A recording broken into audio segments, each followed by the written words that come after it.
you know, turn left, and it tells me turn by turn and shows me where I am in the map.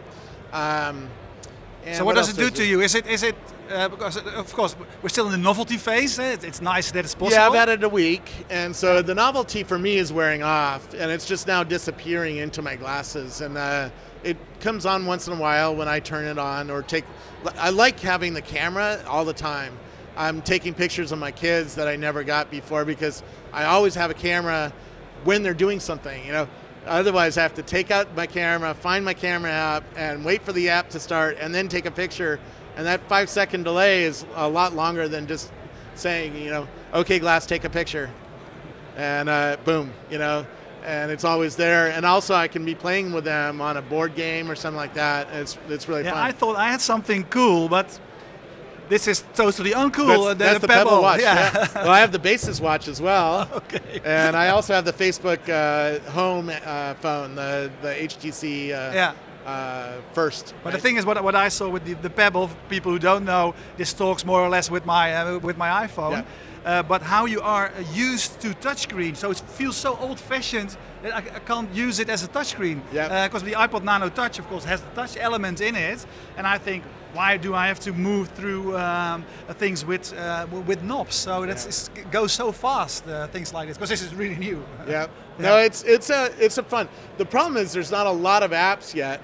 You know, there's Path on it so far, and Evernote's coming, and several others, but developers just got it last week for the first time, and so it's going to be a couple months before I think we're going to see hundreds of apps coming out to play with it. Yeah. But it's fun. It's part of my life. I'm never going to take it off. No, really? No, it's.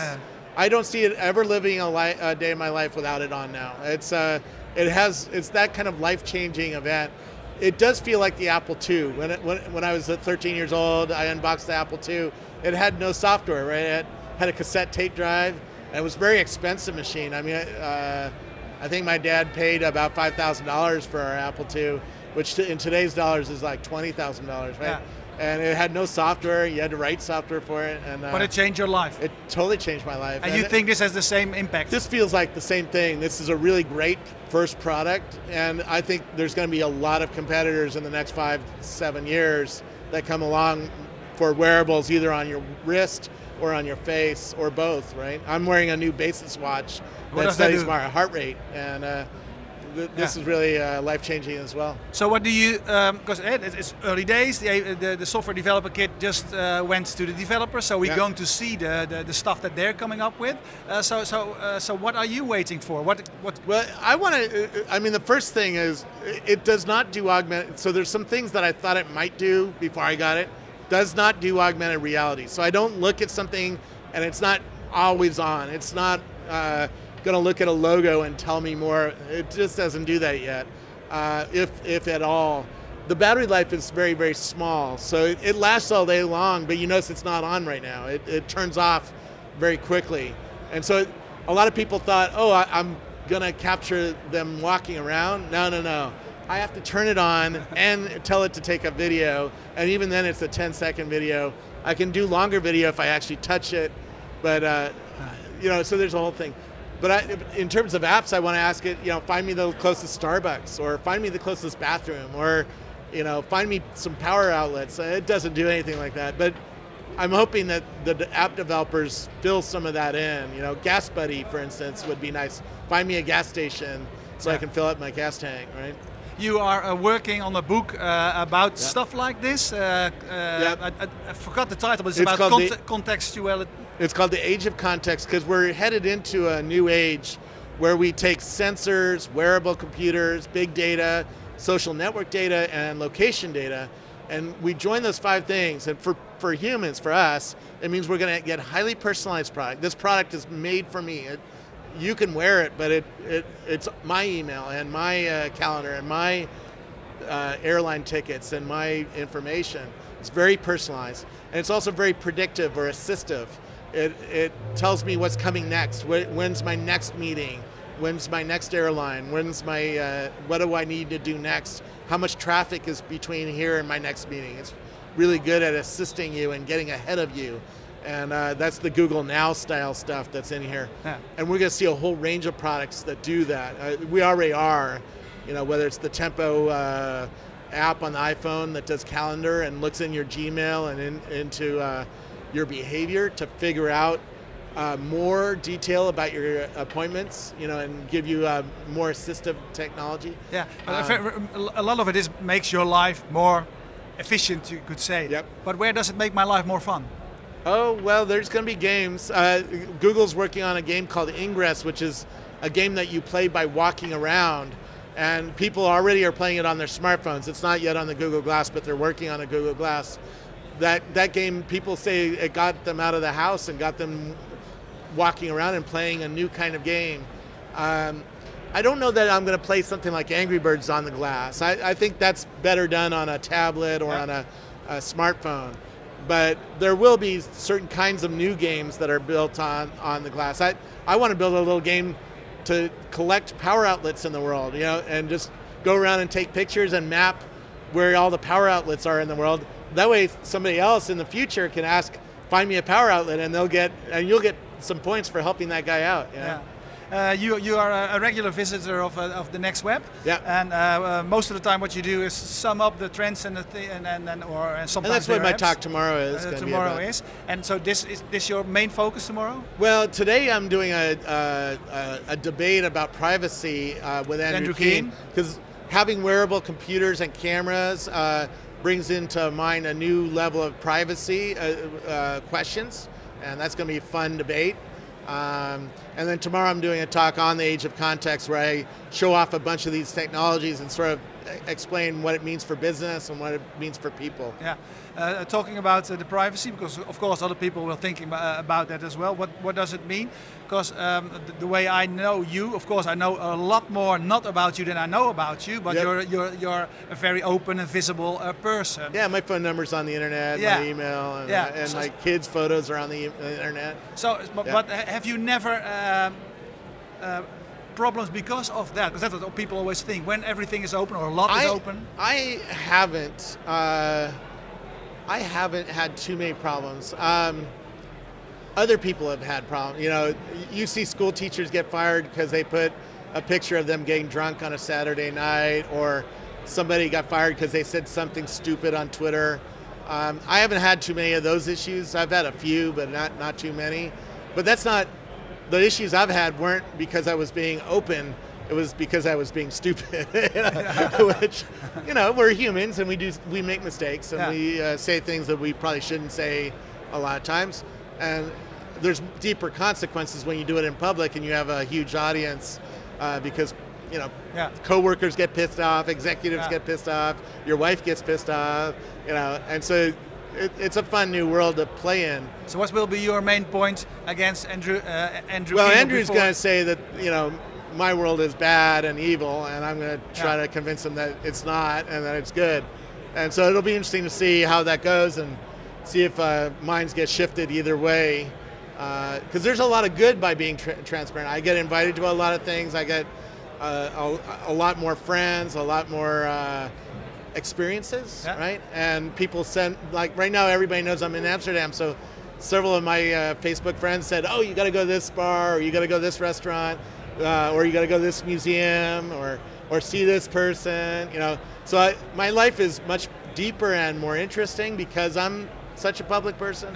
But my wife came from Iran, and several of her relatives are totally not willing to be on the internet because they were thrown in jail, 20 years ago in Iran, and they remember that the government can be used against them that way, and so they're very scared and very skittish, and so there is a downside to this stuff. And it'll be interesting to talk about. There's a downside to every technology, actually. Cars, for instance, kill 30,000 plus people die in cars every year. Right? That's a pretty deep consequence. And we still drive every day, because we know there's bad and there's risk to it, but there's a lot of good. We want to go places and we want to go and experience life. And so we put up with the risk to get the good thing. Yeah, Robert, you have a really special job. You work for a company called Rackspace, and it's a company that helps technology startups and grown-ups, etc., to do their business better. We have 200,000 companies hosting cloud or their business on us. And yeah, but what I see you doing is, well, doing interviews with all cool people, and we've been talking for 15 or 20 minutes. You haven't mentioned the company name, so how does that go? Why do I need to mention my company name? You know where I work. Yeah. It's right on my Facebook profile, right? But you've got a really special job. Part of it is it's a new. I'm in the marketing department, and I realized that by being an authority on your marketplace, that gets you to start conversations that are more interesting than if you just come on a show and try to sell you. You know, people get resistive when you try to, hey, buy Rackspace Cloud. You know, it's better than Amazon. And it's like, developers particularly don't like that kind of marketing. They want to come to you and say, okay, I have a business problem. Can you help me solve it? And what's different about you than Amazon? And we do have an answer to that. So. Yeah. We're open source. But what is your more flexible, nicer people. We're nicer people. Okay, that's a good reason. Werner, where are you?